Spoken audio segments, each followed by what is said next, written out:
Donald ট্রাম্পের দ্বিতীয়বার যুক্তরাষ্ট্রের প্রেসিডেন্ট পদে নির্বাচিত হওয়া মেনে নিতে পারছেন না টাইটানিক অ্যাভাটার খ্যাত হলিউড পরিচালক জেমস ক্যামেরন। যুক্তরাষ্ট্রকে ভয়ঙ্কর হিসেবে দেখছেন বলে জানিয়েছেন তিনি। ফলে টাইটানিক অ্যাভাটারের মতো বিশ্ববিখ্যাত চলচ্চিত্রের নির্মাতা জেমস ক্যামেরন নিরাপত্তার কথা ভেবে যুক্তরাষ্ট্র ছেড়ে নিউজিল্যান্ডের নাগরিকত্ব গ্রহণ করতে চলেছেন।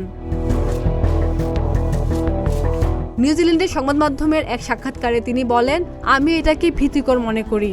যুক্তরাষ্ট্র যদি তার ঐতিহ্যগত মূল্যবোধের পক্ষে না দাঁড়ায় তবে সেটা সত্যি খারাপ কিছু নিয়ে আসতে যাচ্ছে। আমি চোখের সামনে দেখতে পাচ্ছি যা কিছু ঠিক ছিল তার উল্টো দিকে মোড় ঘুরছে। ঐতিহাসিক দিক থেকে যুক্তরাষ্ট্রের যুগ যুগ ধরে যে আদর্শের উপর দাঁড়িয়ে আছে তার পক্ষে না থাকাটাও মার্কিন নাগরিকরা মেনে নিতে পারছে না। এটা পুরোটাই ফাঁপা একটি নীতি। যুক্তরাষ্ট্র ও ট্রাম্প সম্পর্কে তার মন্তব্য, প্রতিদিন খবরের কাগজের প্রথম পাতায় আমি ট্রাম্পের মুখ দেখতে চাই না। এটা বিরক্তিকর হয়ে যাচ্ছে, কুৎসিত ব্যাপার। নিউজিল্যান্ডে এরকমটা হয় না।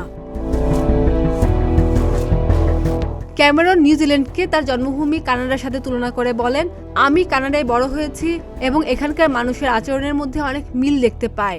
আসলে এখানে আমার একটু বেশি ভালো লাগে। এখানকার মানুষ সহজাত শ্রদ্ধার দাবি রাখে। আমি চেয়েছিলাম আমার সন্তানেরাও এটাই অনুভব করুক। খাদিজা নিপা, প্রতিদিনের বাংলাদেশ।